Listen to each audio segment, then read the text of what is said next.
नमः। अस्मद्गुरुभ्यो नमः। अस्मद्परं गुरुभ्यो नमः। श्रीमते रामानुजाय नमः। श्रीराधाकृष्णाभ्यां नमः। लंबोदरं परमसुन्दरमेकदन्तं रक्ताम्बरं त्रिनयनं परमं पवित्रम् ओद्ददिवाकरनिभोज्ज्वलकान्तिकान्तं विघ्नेश्वरं सकलविघ्नहरं नमामि। अखण्डमण्डलाकारं व्याप्तं येन चराचरं तत्पदं दर्शितं येन तस्मै श्रीगुरवे नमः। नारायणं नमस्कृत्य नरं चैव नरोत्तमं देवीं सरस्वतीं व्यासं ततो जयमुदीरयेत्। जयतु जयतु देवो देवकी नन्दनोऽयं जयतु जयतु कृष्णो वृष्णिवंश प्रदीपः। जयतु जयतु मेघा श्यामला कोमलांगं जयतु जयतु पृथ्वी भारनाशो मुकुन्दः। श्री राम राम रघुनंदन राम राम श्री राम राम भरताग्रज राम राम श्री राम राम रणकर कस राम राम श्री राम राम शरणं भव राम राम श्री रामचंद्र चरणौ मनसा स्मरामि श्री रामचंद्र चरणौ वचसा गृह्णामि श्री रामचंद्र चरणौ शिरसा नमामि श्री रामचंद्र चरणौ शरणं प्रपद्ये। माता रामो मत्पिता रामचंद्रः स्वामी रामो मत्सखा रामचंद्रः सर्वस्वं मे रामचंद्रो दयालुर्नान्यं जाने नैव जाने न जाने। रामाय रामभद्राय रामचंद्राय वेदसे रघुनाथाय नाथाय सीताया पतये नमः। अंजनानंदनं वीरं जानकी शोकनाशनं कपीशमक्षहन्तारं वन्दे लंका भयंकरं।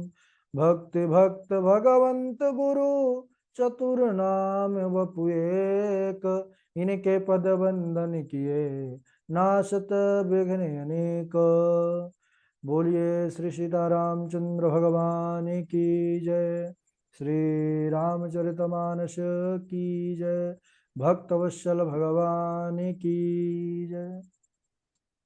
परम मंगल में परात्पर पर ब्रह्म अखिल ही प्रत्यनीय परमात्मा पुरुषोत्तम गुणगण निलय कौशल्यानंद नंदन पर ब्रह्म परमात्मा परम सौंदर्य माधुर्य लावण्य सुधा सिंधु परम आनंद रस सार सरोवर समुद्भूत पंकज कौशल्या आनंद वर्धन अवध नरेंद्र नंदन श्री रघुनंदन। विदेह वनस वै जयंती जनक नरेंद्र नंदनी भगवती भास्वती पराम्बा जगदीश्वरी माँ सुनैनों की आंखों की पुत्तलिका विदेह जा जनक जा जनकाधिराज तनया जनक राज किशोरी वैदेही मैथिली श्री राम प्राणवल्लभे श्री जानकी जी। इन दोनों के युगल चरणारविंदों पर श्री सीता रामचंद्र भगवान के चरणों पर कोटि कोटि नमन नतमस्तक वंदन एवं अभिनंदन। चारों भैया और तीनों मैया के चरणों में कोटि कोटि प्रणाम। अनंत बलवंत गुणवंत श्री हनुमान जी महाराज के चरणों में कोटि कोटि प्रणाम। सिया राम मैं सब जग जानी करहूं प्रणाम जोर जुगपानी। हम सबका सज्जनों यह परम सौभाग्य कि श्री राम कथा का विषय तैयार करने के लिए श्री राम कथा की तैयारी करने के लिए हम सब एक साथ जुड़कर इस पावन कथानक की तैयारी कर रहे हैं। बड़ा ही आनंद आ रहा है और हम सबका प्रवेश भी राम कथा पर हुआ ही है। राम कथा बाबा गोस्वामी तुलसीदास जी जिन्होंने रामचरितमानस यह ऐसा उन्होंने संसार को औषधि प्रदान किया है जिसको ग्रहण करके व्यक्ति इस कलयुग नामक, इस कलयुग के दोष नामक जो व्याधि है, इससे मुक्त हो सकते हैं। कल के सत्र पर हम सब चर्चा कर रहे थे कि भगवान की यह कथा, इसकी बड़ी भारी महिमा है। भगवान के अनेकों अवतार हैं, लेकिन प्रभु का जो यह राम अवतार्य है, यह मर्यादा का हेतु है। प्रभु इसमें बतलाए हैं कि जीवन जीने का ढंग कैसे होना चाहिए, और अनेक प्रकार के अवतार और प्रभु की अनेक प्रकार की कथाएं हैं। रामायण केवल जितना हम पढ़ लिए, जितना हम जान लिए, उतना ही है। यह मन में विचार लाना सर्वथा निरर्थक है, क्योंकि बाबा जी कहते हैं, नाना भांति राम अवतारा, रामायण सत कोटि अपारा। तो राम जी इसलिए आए, केवल एक बात कहना यह ठीक नहीं है, क्योंकि राम जन्म के हेतु अनेका। रामायण, यह रामचरित्र का प्राकट्य कैसे हुआ, कल हम सबने श्रवण किया कि सर्वप्रथम इस कथा को भगवान देवों के देव महादेव शिव शंकर ने इसको जो है तो ग्रहण किया और इसको अपने मन में रखा, रचना किया। और कहाँ रखा? अपने हृदय में। रचि महेश निज मानस राखा, पाई सुसमय शिवासन भाखा। मन पर धारण करके रखे हृदय पर, और जब समय आया तो वही कथा उन्होंने माता पार्वती को सुनाया, और भक्ति के रूप में उन्होंने काकभुशुंडी को कथा सुनाया। बाद में काकभुशुंडी जी ने याज्ञवल्क्य को सुनाया, याज्ञवल्क्य जी ने भरद्वाज ऋषि को। इस प्रकार यह सुनने सुनाने की प्रक्रिया तब से लेकर के अब तक चल रही है निरंतर, और आगे भी यह चलती जाएगी। और जे हरि भगत सुजाना, कहीं सुनहि समुझहि विधि नाना। तो हम सबका यह परम सौभाग्य है कि इस कथा को प्राप्त कर रहे हैं, जो देव दुर्लभ कथा है। यह कथा सब जगह उपलब्ध नहीं है। भागवत पुराण में बहुत अच्छा दृष्टांत आता है कि कथा की महिमा क्या है। सुखदेव भगवान देवताओं को भी कथा का अनाधिकारी पाते हैं, क्योंकि उन्होंने व्यापारिक बुद्धि से कथा लेने के लिए आए, विनिमय अदला बदली का भाव लेकर के आए, तो देवता वहां पर कथा से वंचित रह गए। उनको बिना कथा श्रवण किए ही स्वर्ग को वापिस जाना पड़ा उल्टे पांव। तो यह कथा स्वर्ग के अमृत से बढ़कर के है। स्वर्ग और वैकुंठ कहीं भी यह कथा सुलभ नहीं है। और भगवान की कथा कहते हैं, इसका तो कहना ही क्या।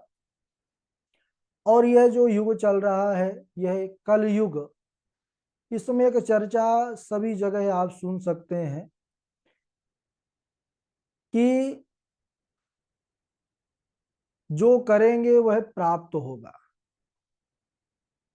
प्रत्येक सनातनी के हृदय पर यह रहता है कि भाई हिसाब किताब होगा, अच्छा करेंगे तो अच्छा प्राप्त होगा, और बुरा करेंगे तो बुरा ही मिलेगा। अच्छा, भारतवर्ष में ही विशेष यह भावना रहती है, बाकी अन्य देश तो कई हैं, लेकिन वहां पर महाराज खाओ पियो मौज करो सिद्धांत पर वह सब चलते हैं। लेकिन भारतवासी जो हैं, सनातनी हैं, वह जानते हैं कि हिसाब किताब हमको चुकाना पड़ेगा। तो भजन करना है। योग और तपस्या इस युग में संभव नहीं है उतना कि हम तपस्या कर सकें, बड़ी बड़े योग साधना कर सकें। प्रायः देखा जाता है, लेकिन उसमें भी बहुत कठिनाइयां हैं। जो कोई कर भी पा रहा है तो बड़े मुश्किल से कर पा रहा है, क्योंकि साधना की पद्धति प्रत्येक युग में बदल जाती है। सतयुग त्रेता द्वापरा पूजा मख अरु जोग, जो गति होई सो कल हरि नाम ते पावहीं लोग। प्रत्येक युग में साधना का क्रम बदल जाता है सज्जनों। जो सतयुग था उसमें जो प्राणी होते थे, जीव मनुष्य, वह ध्यान के द्वारा भगवान को प्राप्त करते थे, कई कई वर्ष तक वह ध्यान करते थे। त्रेता आया, यज्ञ प्रधान हो गया, बड़े बड़े यज्ञ हुआ करते थे। द्वापर पूजा प्रधान, बड़ी बड़ी पूजा होती थी। और यही जो युग चल रहा है कलयुग, इस कलयुग में व्रत साधन यह सब बड़ा कठिन है। तो बाबा गोस्वामी तुलसीदास जी ने इस कलिकाल में क्या करना है उन्होंने कह दिया है कि एही कालिकाल न साधन दूजा, एही कालिकाल न साधन दूजा, जोग जग जप तप व्रत पूजा, जोग जग जप तप व्रत पूजा। योग यज्ञ जप तप व्रत पूजा, यह छयो काम करना कलयुग में बहुत कठिन है। बाबा तुलसी वह तो युग दृष्टा संत थे, 500 वर्ष पहले ही उन्होंने लिख दिया था, जो लोग यह जप तप यज्ञ व्रत पूजा करते हैं वह सब जानते हैं कि यह कितनी कठिनता से होता है, इसमें कितनी कठिनाई आती है। हो भी पा रहा है तो बड़ी कठिनाई से हो पा रहा है। तो किसी ने पूछा कि महाराज अगर यह कठिनाई से हो पा रहा है तो सरलता से क्या होगा, क्या करना चाहिए कलयुग के प्राणियों को? तो बाबा तुलसीदास जी ने उसका उत्तर देते हुए एक लिखा है कि राम ही सुमेरिय गाय, राम ही संतत सुनिय, राम गुण ग्राम ही। अगर इस भव सागर से सहज में ही पार लगना चाहते हैं तो राम ही सुमेरिय गाइए, राम ही, राम का ही सुमरन कीजिए और गाइए राम को ही, संतत सुनिय राम गुण ग्राम ही। कलयुग में भव पार होने का सबसे सरल साधन यही है कि राम को गाइए, राम का सुमिरन कीजिए। तो आइए हम राम कथा गाने व सुनने की महिमा को जाने, क्योंकि प्रथम दिवस की जो कथा होती है वह महिमा परक ही होती है। कथा की महिमा, चाहे वह किसी भी पुराण की कथा हो, उसमें उसकी महिमा निहित रहती है। तो इसमें भी प्रश्न उठता है कि भाई कथा क्यों सुने, कथा क्यों गाएं, कथा क्यों करें, क्यों करवाएं, क्यों पढ़ें, इसका प्रयोजन क्या है, इसका उद्देश्य क्या है, इसका कारण क्या है। कई प्रकार के प्रश्न एक साथ उठते हैं जब हम किसी विशेष कार्य के लिए विचार करते हैं। तो मन में विचार आता है कि कथा सुनने से होगा क्या। रामायण का इतना बड़ा विशाल ग्रंथ है, रामायण की पोथी इतनी बड़ी है, तो रामायण पूरी करने के लिए तो एक श्लोक में भी हो सकती है। एक श्लोक आता है, आप सबको याद भी होगा, आदौ राम तपोवनादिगमनम हृत्वा मृगम कांचनम वैदेही हरणम जटायुमरणम सुग्रीव संभाषणम बाले निर्दहलम समुद्र तरणम लंकापुरी दाहनम पश्चात रावण कुंभकर्ण हननम एतद्धि रामायणम। बस हो गई रामायण, एक श्लोक में पूरी रामायण हो गई, राम कथा हो गई। तो फिर महाराज बात यह आती है कि जब एक श्लोक में पूरी रामायण हो सकती है तो 9 दिन बैठ करके कथा क्यों सुने? वर्ष में कई बार, जीवन में कई बार यह कथा क्यों सुना जाए? कौन सी ऐसी कथा है इसमें जो हम नहीं जानते, और जानते हैं तो क्यों सुने? दोनों बात। तो इस बात का उत्तर अगर हम समझने का प्रयास करें तो एक वैज्ञानिक दृष्टिकोण से समझते हैं, क्योंकि जो वैज्ञानिक परक बात होती है, विज्ञान, तो उसको लोग ज्यादा महत्व देते हैं, क्योंकि यह विज्ञान का ही युग है। तो तात्पर्य यह है कि विज्ञान भी इस बात को मानता है कि जो हम कान से श्रवण करते हैं वही हमारे मुख से निकलता है। जो हम कान से श्रवण करेंगे अपने, वही हमारे मुख से निकलेगा। और अगर हम कान से फिल्मी गानों के अश्लील जो है वाक्य श्रवण करेंगे तो बस वही मुख से निकलेगा। गाली गलौज सुनेंगे तो वही मुख से निकलेगा। दूसरों की बुराई सुनेंगे तो बुराई ही मुख से निकलेगी। अगर उसी कान से भगवान की कथा को श्रवण करेंगे तो भगवान का नाम निकलेगा। इसीलिए यहाँ पर बाबा जी ने वंदे विशुद्ध विज्ञानौ कवीश्वर कपीश्वरौ, यहाँ पर उन्होंने विज्ञानी वश नहीं कहा, क्योंकि जो हमारे वाल्मीकि जी हैं आदि कवि, वह ज्ञानी विज्ञानी वश नहीं है। बाबा जी कहते हैं वंदे विशुद्ध विज्ञानो, वह विशुद्ध विज्ञानी है। क्यों? उन्होंने राम कथा दुनिया के सामने प्रकट किया। सबसे पहले जो प्रथम इतिहास है, जो सबसे पहली रचना है, वह है वाल्मीकि रामायण। उसके बाद अनंत रामायण हुई, और कलिकाल में जो सबसे बड़ी प्रधानता है वह बाबा जी जिन्होंने लिखा इसी रामायण के भाव को, उन्होंने एक सामान्य भाषा में लिखा कि जन मानस जितने भी हैं वह सब आराम से इसको समझ सके। तो तात्पर्य यह है कि जब हम भगवान की कथा कानों से श्रवण करेंगे तो वही मुख से निकलेगा, और भगवान का अगर नाम मुख से निकल गया तो सोई कल्याण हो गया। जो भगवान का नाम मुख से कह दिया, जो नाम मुख से गा लिया, वही अमर हो गया, क्योंकि इस कथा का प्रभाव ही है। कहते भी है ना कि जय जय राम कथा, जय श्री राम कथा, जिसे श्रवण कर मिट जाती है जन्म जन्म की व्यथा हो। जय जय राम कथा, जय श्री राम कथा। तो इसको श्रवण करके क्या होता है? बोले जन्म जन्म की व्यथा, जो कष्ट है वह समाप्त हो जाती है।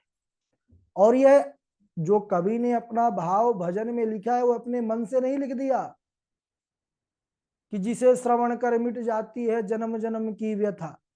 इसका जो प्रमाण है, जब स्वयं जगत जननी माता सीता जी ने भी रामचरित्र को सुना तो सुनत ही सीता कर दुख भागा। राम नाम गुण बरनई लागा, सुनत ही सीता कर दुख भागा। जब हनुमान जी ने रामचरित्र को गाना प्रारंभ किया, सीता जी को पहले बहुत दुख था, बड़ा उदास थी, वह सोच में थी, लेकिन जैसे ही रामचरित्र को उन्होंने सुना वैसे ही दुख गया। ऐसा नहीं लिखा उन्होंने, क्योंकि जाने और भागने में अंतर है।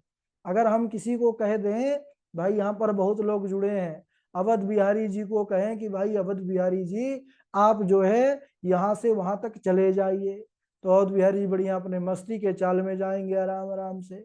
लेकिन अगर हम यह कह दें कि वहां पर दौड़ करके जाइए, वह काम है, एकदम पहुंचिए, समय नहीं है, तो फिर वह दौड़ करके जाएंगे, भाग करके जाएंगे। तो दुख जाता नहीं है भगवान के चरित्र से। बोले भगवान राम का गुणानुवाद सुनने से, गाने से दुख भाग जाता है। कैसे? सुनत ही सीता कर दुख भागा। तो तात्पर्य यही है कि भगवान की कथा सुनना और गाना चाहिए। जिस संसार में हम रहते हैं सज्जनों, उसका नाम क्या है? आप सब भागवत कथा पढ़े हैं, बड़े विद्वान लोग हैं, सब जानते हैं। दुखालयम अशाश्वतम, वहां भी हम सब ने पढ़ा। तो यह दुखालय है, दुखों का घर है, दुख से घिरे हुए हैं, दुख में हम सब गिरे हुए हैं। तो यहाँ पर कौन नहीं चाहता कि दुख भाग जाए, क्योंकि दुख ही तो बना हुआ है सबके पास। अगर भगवान की कथा सुनने से वह दुख भाग जाए तो इससे बढ़कर के बात और क्या हो सकती है सज्जनों। तो रामचरितमानस पढ़ा नहीं, गाया जाता है, यह गायन का विषय है। बाबा तुलसीदास जी मानस पर जो भी रचना किए हैं, जो भी उन्होंने अपने लेखनी से लिखा है, चाहे वह संस्कृत का श्लोक हो, चौपाई हो, छंद हो, सोरठा हो, वह सब लयबद्ध है, राग रागनी में गाने योग्य है। तो यह गायन का ग्रंथ है। अच्छा, अब मन में विचार यह आए, बहुत लोग, क्योंकि बहुत लोग तो बहुत अच्छा गाते हैं भजन, बहुत लोग नहीं गाते हैं। अब अवध बिहारी जी भी हमारे जो है तो थोड़ा थोड़ा गाने लगे। अब मन में बात यह आ जाए कि हमको तो गाना नहीं आता, तो क्या हमारे लिए राम कथा नहीं है? तो नहीं भाई, ऐसा नहीं है। गाना नहीं आता यह तो विचार ही नहीं करना है। तो कहीं पर कुछ गलती हो जाए तब तो भाई, गाना नहीं आता और गलत हो जाए तो उसमें तो बड़ा प्रायश्चित होगा। तो बाबा जी लिखते हैं, नहीं, भगवान का नाम किसी भी प्रकार कहिए आप, भाय को भाय अनक आलसाहूं, नाम जपत मंगल दिस दसाहूं। भाय कुभाय अनख आलसहु, नाम जपत मंगल दिसि दसहु।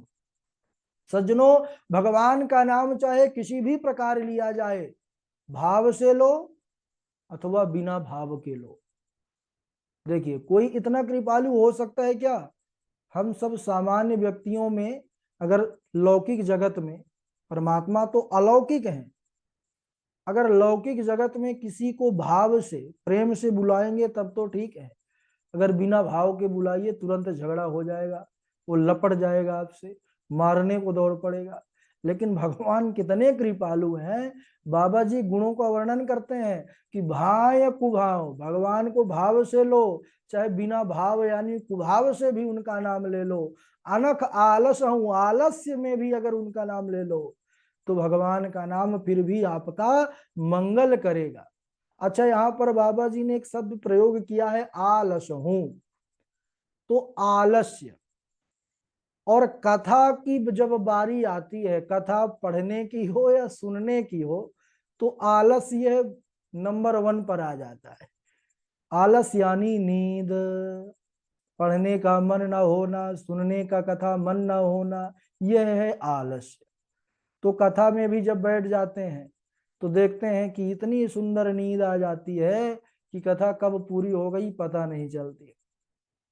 तो नींद आने का, आलस आने के भी दो कारण है। पहला कारण तो यह है कि कथा में इतना दिव्य वातावरण होता है, चारों तरफ सुंदर जो है भगवान का नाम ही नाम है, सब भक्त लोग बैठे हैं, यानी शाश्वत वातावरण है पूरा।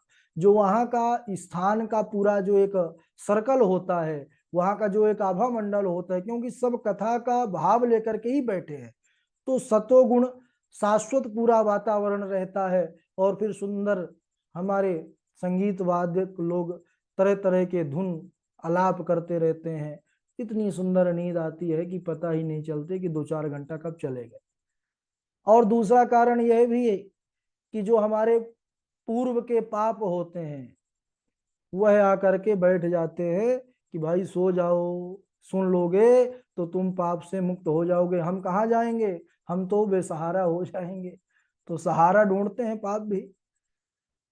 तो भगवान का नाम जो है वह कल्याणकारी है, कैसे भी लिया जाए। कहते हैं, बाबा जी लिखते हैं कि राम राम कही जे जमुहाई, तिनहि न पाप पुंज समुहाई। राम नाम कह जे जमुहाई। उबासी लेते समय राम राम कहते हैं कहते हैं उस समय फिर भगवान की इतनी कृपा हो जाती है कि फिर पाप सम्मुख नहीं होते, पाप नहीं आते। इसलिए उठते बैठते जागते सोते राम नाम का ही उच्चारण करना चाहिए। राम कथा का सार है। अच्छा, राम कथा का उच्चारण क्यों करें सज्जनों? देखिए, एक है तन, दूसरा है मन, दोनों हम ही से लगा हुआ है। हम ही से ही तन है, क्योंकि जब अंदर जीव ही नहीं रहेगा तो फिर तन तो बेकार है, कोई इसका अस्तित्व नहीं है। और उसी तन में जो सूक्ष्म एक मन है, और दोनों का सफाई बहुत जरूरी है। तन की सफाई के लिए, तन का मैल धुलने के लिए कई उपकरण बने हैं, साबुन शैम्पू इत्यादि। लेकिन मन को धोने के लिए अगर कोई उपकरण है, वह है भगवान का नाम। इसके अलावा कोई और साधन ही नहीं है। बाबा जी कहते हैं, लिखते हैं कि तन को धो सकते हैं बाहरी जो लौकिक जगत व्यवहार में साधन है, साबुन शैम्पू इत्यादि, लेकिन मन को धोने के लिए क्या करना चाहिए? कहते हैं रघुवंश भूषण चरित यह नर, कहीं सुनहि जे गावहीं, कलिमल मनोमल धोई बिनु श्रम, राम धाम सिधावहीं, सत पंच चौपाई मनोहर, जानी जो नर उर धरे, दारुण अविद्या पंच जनित, विकार श्री रघुबर हरे, विकार श्री रघुबर हरे। रघुवंश भूषण चरित यह नर, कहा ही सुन ही जे गावही। चाहे कोई कहे, चाहे कोई सुने, चाहे कोई गाए, तो होगा क्या? बोले कलिमल मनोमल धोई बिनु श्रम। बाहर के शरीर को धुलने में तो श्रम लग सकता है, लेकिन इस मन के मैल को धुलने में कोई श्रम नहीं है। बस भगवान का नाम गा लो। नहीं गा सकते हो भाई, गला दर्द करने लगेगा तो कुछ मत करो, चुपचाप बैठ जाओ जहां पर हो रही है कथा, सुन लो। सुनने में कोई बल नहीं है। तो कलिमल मनोमल धोई बिनु श्रम, राम धाम सीधा वहीं। और जब मन के मैल छूट जाएगा तो भगवान का धाम प्राप्त हो जाएगा। तो यह है भगवान के नाम की महिमा सज्जनों। आगे कहते हैं सत पंच चौपाई मनोहर, जान जो नर उर धरे। उर यानी हृदय। बोले कि आप हृदय पर धारण करिए, ज्यादा नहीं, बहुत चौपाइयां हैं मानस में। क्या कहते हैं? सत पंच चौपाई, चाहे 5-7 चौपाई भी दिन में पढ़ दीजिए। अगर उतना भी आपने कर लिया तो दारुण अविद्या पंच जनित विकार, ये अविद्या रूपी जो 5 प्रकार के विकार कहे गए हैं, वह श्री रघुवर हरे, भगवान अपनी कृपा दृष्टि से उसको हर लेते हैं सज्जनों। यह है राम कथा की महिमा। इसीलिए राम कथा सुनना चाहिए और इसको गाना चाहिए, इसको कहना चाहिए। यह है। अब महिमा तो भाई अनंत है, लेकिन समय हो चुका है आज यही तक। अभी महिमा बहुत दिनों तक चलेगी, क्योंकि फर्स्ट डे पूरा जो है महिमा ही रहती है, तो आनंद ही आनंद आएगा। और महिमा के बाद तो फिर ठाकुर जी का कृपा लीला चलने लगेगी, तो आनंद ही आनंद है। और अब सब आप लोग सुंदर बारी बारी से चौपाई सुनाएंगे, मानस की चौपाई। और हमको तो विश्वास है सब लोग को आता ही है। कल तो बहुत बढ़िया बढ़िया स्वर में सुनाए थे, और आज भी गा करके सुनाना है ना, जिसको जैसे आता है। और फिर हरि ओम त्रिपाठी जी एक भजन भी सुनाएंगे। सर्वप्रथम हमारे विशाल जी सुनाएंगे। विशाल जी के बाद सुष्मिता त्रिपाठी जी हैं। फिर हमारे त्रिलोकी नाथ जी हैं, के.एस. वाजपेयी जी हैं, राजेंद्र प्रसाद चक्रवर्ती जी हैं, चेतना देवी जी हैं, नियति जी हैं, पूर्वी किशोरी जी हैं, पावनी जी हैं, नंद किशोर जी हैं, और गगन जी हैं, चमन लाल जी हैं, मंजू शर्मा जी हैं, अवध बिहारी जी हैं, रचिका जी हैं, शर्मा जी, राजा राम जी हैं, लक्ष्मी जी हैं, और डॉक्टर हृदय शर्मा जी हैं। चलिए, स्वागत है आपका।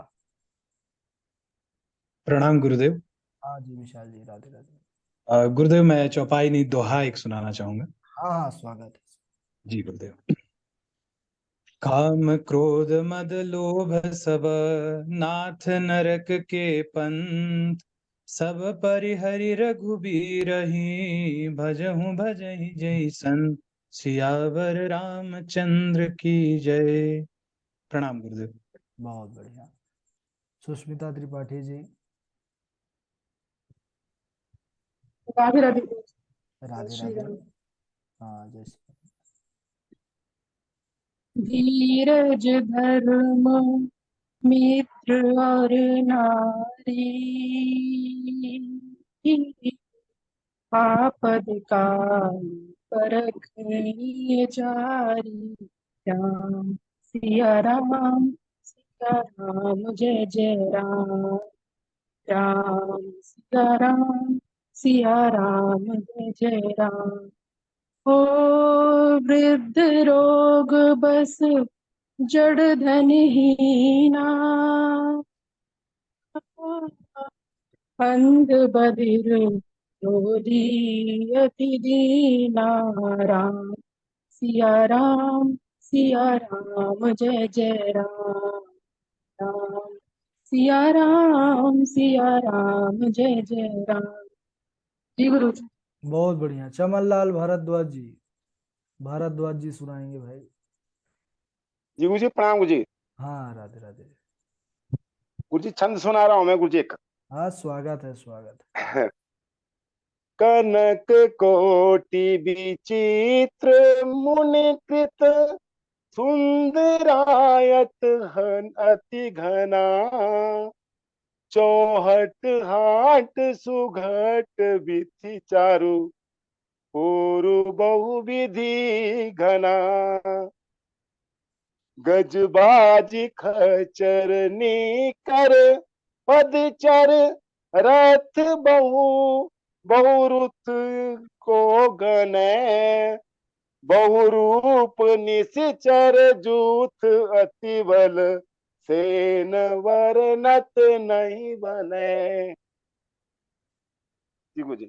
बहुत अभी गुरु जी अच्छा। आवाज प्रणाम। हाँ, बहुत अच्छा। वाजपेयी जी सुनाएंगे हमारे। हाँ, राधे राधे गुरु जी। राधे राधे वाजपेयी जी। तन पवित्र सेवा किए, धन पवित्र कर दान, और मन पवित्र हर भजन करे, होत त्रिविधि कल्याण। राधे राधे गुरु। बहुत अच्छा। हमारे त्रिलोकी जी सुनाएंगे। जी गुरु जी, चरण स्पर्श। हाँ, राधे राधे। राम भक्ति जहाँ सुर सरी धारा, सर सही ब्रह्म विचार प्रचारा। जी गुरु जी। वाह वाह, ठीक है।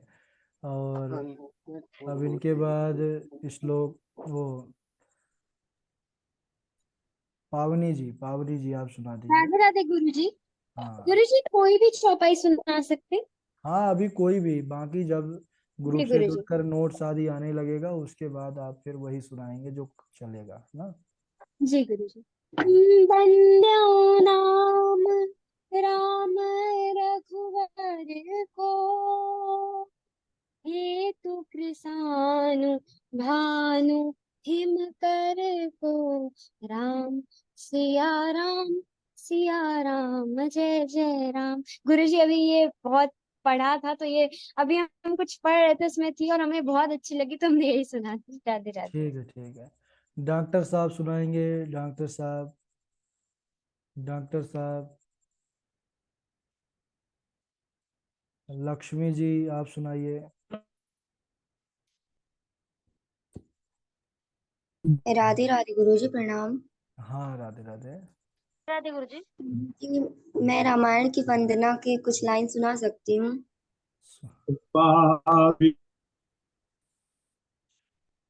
डॉक्टर साहब के यहाँ नेटवर्क थोड़ा सा प्रॉब्लम है।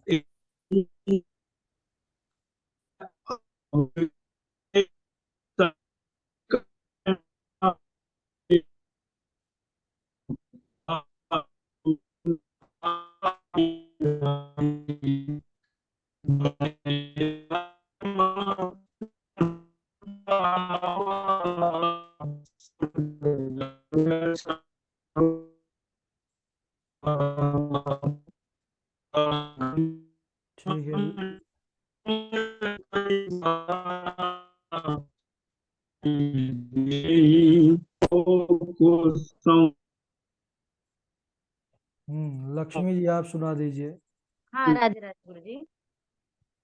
सुंदर सुजान कृपा निधान, अनरक प्रीति जो, सो एक राम काम हित, निर्बान पद सम आन को, जाकी कृपाल बलेस ते, कि मन तुलसीदास हो, आयो परम विश्राम राम, समान प्रभु नाही कहो।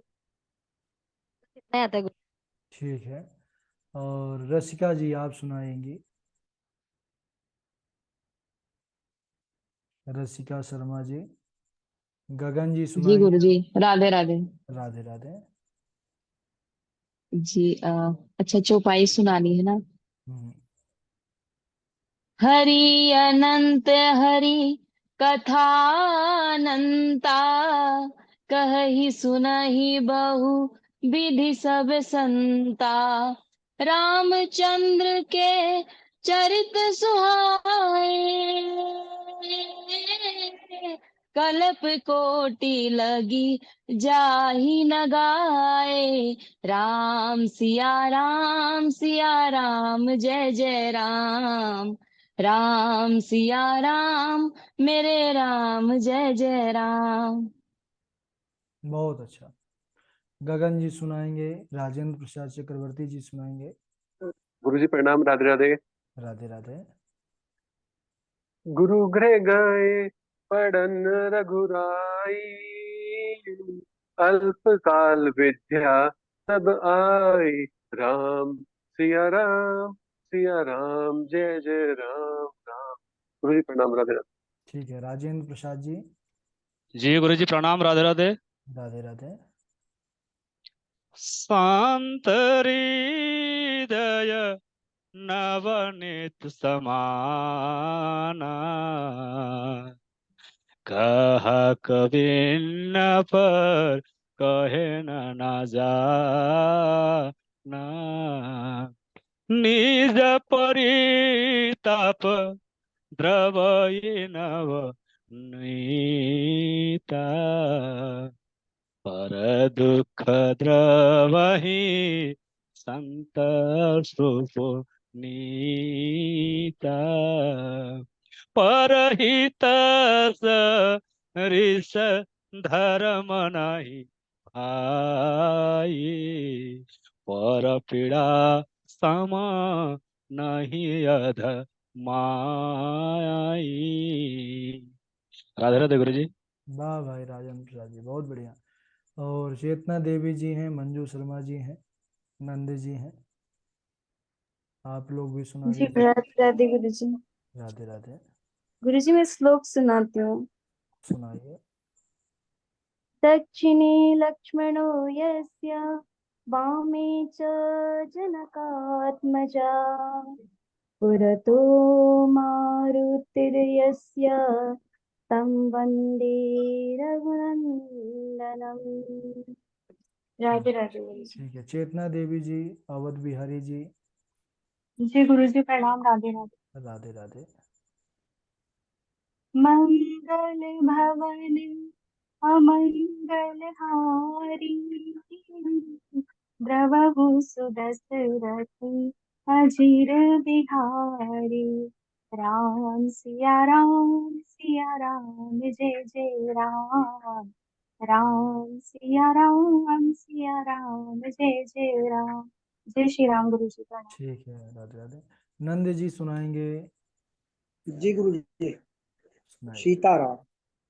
सीताराम। है आँखें जो श्याम का दर्शन किया करे, है आँखें जो राम का दर्शन किया करे, है शीस जो प्रभु चरण में वंदन किया करे, बेकार वो मुख है जो रहे व्यर्थ बातों में, मुख वो है जो हरि नाम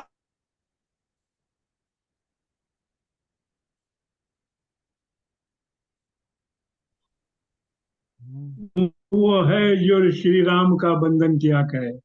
हाँ वाह भाई डॉक्टर साहब। मुख वो है जो श्री राम का उस बंधन किया करे। जग में मर कर भी अमर नाम है उस जीव का जग में, प्रभु प्रेम में बलिदान जो जीवन किया करे। बहुत अच्छा। जय विधि हुई धर्म निर्मूला, सो सब करई वेद प्रतिकूला। जही जही देश धेन दुज पावही, नगरी गांव पुर आग लगावही। जय सिया राम। ठीक है, अवध बिहारी जी सुनाएंगे, फिर डॉक्टर साहब भी सुनाएंगे। प्रणाम गुरु जी। हाँ। सो सुख धाम राम ऐसे नामा, अखिल लोकदायक विश्रामा। विश्ववरण पोषण कर